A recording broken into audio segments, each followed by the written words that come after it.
All right, here's a little discussion on the Edge Insight CTS2 color touchscreen display, like this one. So this goes bad on the Edge Insight CTS2, and if you have one, you probably know of it. So you can warm it up with a hair dryer or whatever and squeeze this, because this is heat sensitive glue that connects that connector in there. So you can squeeze that and it'll work for a while. Mine worked for 4 or 5 months after that. Or then when it failed after that, then it was really junk. It's all bubbly and doesn't work at all. So then I went to Mauser Electronics, www.mauser.com, and I went to this part number.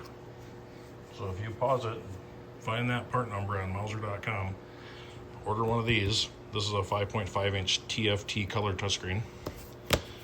What you're going to get is it's going to be just like this, except for this ribbon cable is over here instead.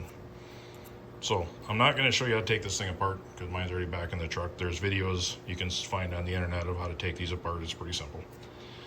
But this ribbon cable goes through a slot in the circuit board. The circuit board lays right on top here. This goes through a slot in the circuit board and then plugs into a ribbon cable connector right here. So you unlatch that, pull that out, take the circuit board off.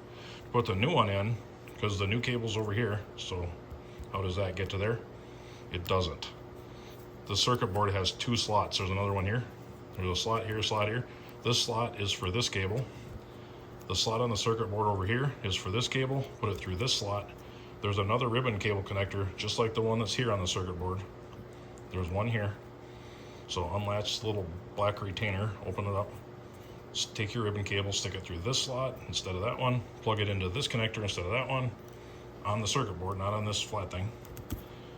Put it all back together, and it'll work perfectly. It'll work just like this one. No programming or no resetting anything or nothing like that. Just put it together and it'll work.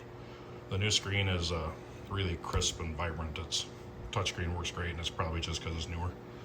But that is what you do if you want to replace the screen. This thing was, I think it was $50 after shipping, and it got here in 2 days.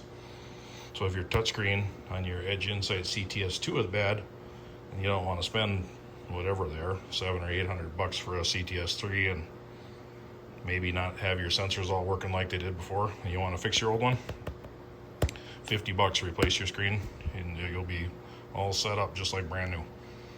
So hopefully that helps somebody.